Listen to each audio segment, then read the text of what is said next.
It was past 2 a.m. when my smartphone kept lighting up. The screen showed a message, How are you going to live without me? followed by, It's all dark now, and I feel suffocated. Maybe it's the end for me. then, Right now, I'm stepping into the afterlife. a chilling statement. Amid the constant pings of WhatsApp notifications and these disturbing messages, I wondered if my phone was somehow within the realm of the afterlife. I was tired of dealing with such a draining relationship with a man. My name is Kate. Now 27, I'm working in the profession I've dreamt of since childhood. While some of my friends are getting married one after another, I find joy in spending my time and money for myself. I have a boyfriend, Mason, whom I've been dating for almost a year. He's an acquaintance from a college, and after a long friendship, he confessed his feelings last year. He understands that I am a person who loves my work, and I believed he would support me as I immerse myself in it. However, as soon as we started dating, he seemed to become a different person.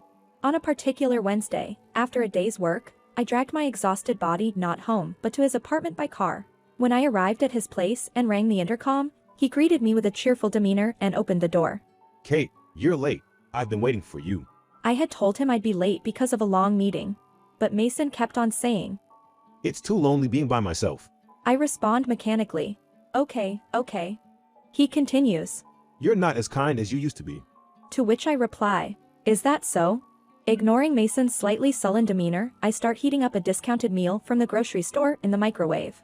He had been waiting for me to return, but hadn't even prepared a cup of coffee. As Mason goes on talking, I finish my meal, gather the trash, and stand up. You're leaving already. When he asks, I answer, I have an early day tomorrow. He protests. Why don't you stay over? But I reply, It's too far from work here, and I'll come again over the weekend. Mason expresses his dissatisfaction. What? I sigh inwardly, enduring his constant complaints of loneliness. Despite the fact that I go out of my way during the week to come to his house because he insists on seeing me. Unaware of my efforts, Mason looks at me with moist eyes. And then, the inevitable phrase comes out. We really should get married and live under the same roof, shouldn't we? I laugh. Okay, good night. And leaves the place. As a friend, he is very sincere and unpretentious, but as a lover, he transforms into a clingy and dependent person. The daily good morning messages, lunchtime photos of his meals, and the I'm home messages on WhatsApp have become routine. At night, he says, It's lonely to sleep alone. It's become a daily routine to stay on the phone until he falls asleep. The weekends are always spent in close quarters with him, and when I try to leave on Sunday, he holds me back with tears. If we were still in the early stages of dating, I might be delighted, thinking, You love me so much. But I entered this relationship expecting his efficient style, not constant closeness. Even after a year, nothing has changed. During my stays at his house, I end up taking care of all the housework. Knowing I'll come over the weekend, he doesn't bother to clean during the week. As a result, leftover and other trash often pile up in the garbage can. He leans on me, entrusting his weight, and it wears me out, both physically and mentally. Even as he senses my fatigue and irritation, he seems oblivious to the issues in his behavior. Out of loneliness, he frequently clings to me, suggesting, Let's get married. And then he goes to the extreme. If we have kids, we can be together all the time, right? But to me, the idea of having children with him is unthinkable because he's already like a big baby himself. We have built a long friendship and share many mutual friends, so the thought of cutting ties with him is daunting. His refreshing appearance and good-natured personality make him well-liked, and I risk being vilified and blamed by others. But I cannot envision a future with him, especially not marriage, so I've begun to contemplate a breakup. One day, a message from him arrives. I have something important to talk about. Is it a serious proposal, or has he grown sick of my dedication to work and my coldness? If it's the latter, I feel a guilty sense of relief, thinking I might suggest breaking up. Depending on what he says, so I agree to meet. On the day we meet, at the cafe he chose, he shares something unexpected. It turns out, I might have cancer. What? Really? Stunned by the revelation, I struggle to hide my confusion. Is it serious? I ask quietly, and he nods faintly. There's a chance I could be saved with surgery, but if it fails, I might not have much time left. That's so sudden. The word life expectancy chills me to the bone. Struggling to find the right words to comfort him, he bravely showed a smile. Sorry to bring up such heavy stuff when you're so busy. Don't worry about it. I'm concerned about you. Thank you, you really are kind. I thought to myself, if only you knew. I felt guilty for not noticing his health issues while being overwhelmed by his excessive affection and contemplating ending the relationship. He took my hand with a serious look. I know I'm showing you a pathetic side of me, but can you support me? The doctor said there's a chance if I have the will to live. You are the most important person to me in this world.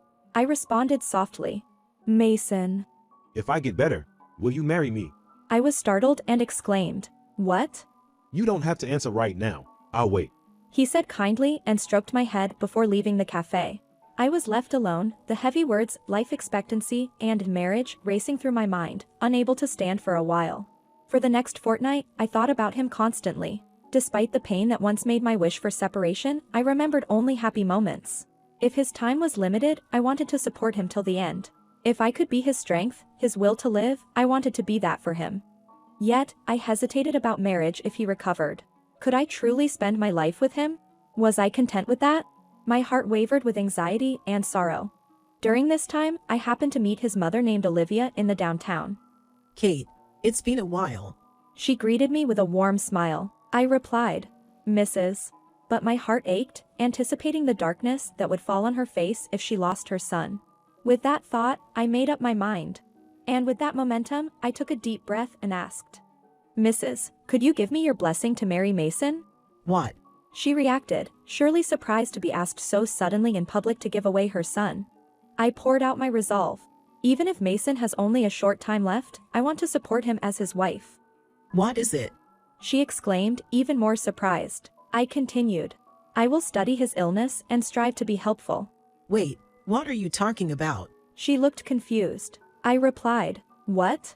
and told her about the illness Mason had mentioned. She sighed heavily and said, I'm sorry, Kate. That was a story he made up. She confessed. Stunned, I blurted out, "Huh?" Olivia reflected on the past and shared. Ever since he was little, he's been exaggerating illnesses or pretending to be sick for attention. I never thought he'd still do such things now that he's an adult. But... I stumbled over her words. Olivia continued. The fact that I didn't know about Mason's condition says it all. If he were truly ill, he wouldn't hide it from us. Shocked, I responded. Is that so? All the tears I shed over these past weeks. Kate, she said, looking away with an apologetic expression. The illness Mason had spoken of, the talks of a limited lifespan, all were fabrications. Likely, it was all a ploy to gain my sympathy and lead me to marriage. Anger welled up inside me. All my resolve to devote my life to him, my tears, were for his selfish desires. Despicable. I repeated in my mind. Of course, I would never marry such a man. I resolved to cut off my feelings for him and end the relationship. However, fearing I might be cast as the villain by him, I asked Olivia to keep the lie a secret and sought understanding and cooperation from those around her. A week passed, and I decided to visit his house. Kate, you came. He greeted me with a feeble smile. I was fed up with his act. He probably imagined my joyfully accepting his proposal in his mind. But today, I intended to put an end to his acting and our relationship. Look at you, not so unwell after all. A sturdy man who suddenly appeared beside me said. Daniel, why are you here? Mason asked, unable to hide his surprise. That's my line. I told you to call me first if you got sick. Daniel answered. He was a classmate from our high school days, and his family had produced many doctors. He himself had become a firefighter, making the most of his robust physique. She came to me for advice, and I've arranged for you to get a second opinion at the university hospital where my father works. Let's go. Huh? Mason responded with a puzzled look. Keep up the hope and fight on. I'll be supporting you from afar, I said as I left. But what about marriage? Mason faltered. Let's go. Daniel urged. No, really, I'm fine. Mason protested, but Daniel. Don't worry. We're like brothers. He said with a laugh. Mason mumbled an excuse, but he was no match for the straightforward and assertive Daniel. In the end, he was taken to the hospital to investigate a non-existent cancer. The examination at the hospital, predictably, showed he was in perfect health. Normally, this would be a moment of shared tears of relief, but this situation was different. When the doctor, suspecting a misdiagnosis, asked for the name of the hospital that had diagnosed him, Mason couldn't answer. Daniel, who had put pressure on his father and the hospital to arrange for Mason's diagnosis, was shaking with anger. Having gained a new ally in Daniel, I pressed Mason for answers. I had no choice. I was afraid you'd reject marriage. Mason finally admitted like a child. Daniel was shocked, not knowing Mason's true nature. Let's end this. I can't even think about marriage, I declared firmly to him. Why? We love each other. We could be happy.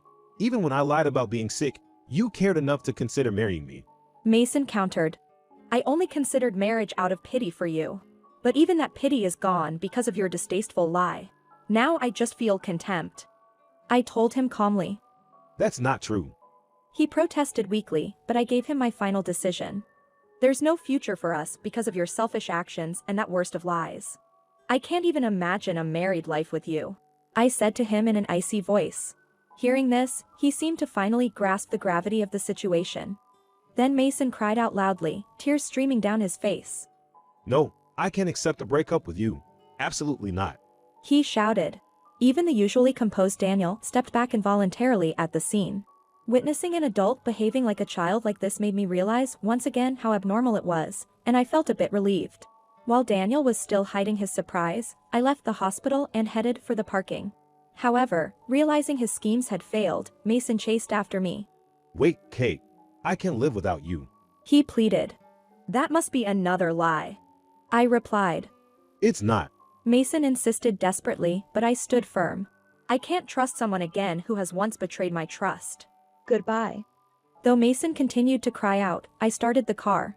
This act finally settled the dishonest relationship with him. With Daniel's support, explaining his lies to our friends, many sympathized with me. Some friends trivialized his actions as just little lies, but when shown a video of his childlike behavior, they also understood. Mason had a female coworker in the same industry. She was harmless, but very chatty, and her loose lips were a problem. This woman spread the truth among industry folks, and Mason began to lose both social credibility and personal trust. He was labeled as a troublemaker who feigned a terminal illness to press for marriage. His normally pleasant demeanor contrasted greatly with his actions, leaving people puzzled. Mason has not accepted our breakup. After the split, his WhatsApp messages kept coming to my smartphone, almost filling it up. His messages ranged from persistent pleas for reconciliation that resembled poetry to mundane recounts of daily events as a child would tell a parent. But the messages sent at midnight claiming to be from the other world were the most perplexing. They usually start with, I can't live without Kate. And go on to, I can breathe. I'm in the darkness. I might be in the other world. At first, my heart would waver, but by the end of the message, I would feel rapidly deflated. And from Mason, supposedly in the other world, would come a completely normal WhatsApp message the next day. The contradiction was too mad to ignore. Once, a message from his WhatsApp account said, This is Olivia. My son is gravely ill, in his room waiting for Kate. I actually contacted Olivia.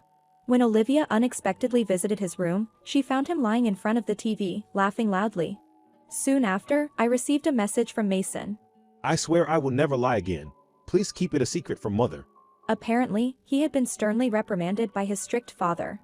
People often say that blocking on WhatsApp will quickly solve the problem, but there are complex reasons why that alone isn't enough. Cutting off contact brings the fear of not knowing what he might do next, making it difficult to choose the right moment.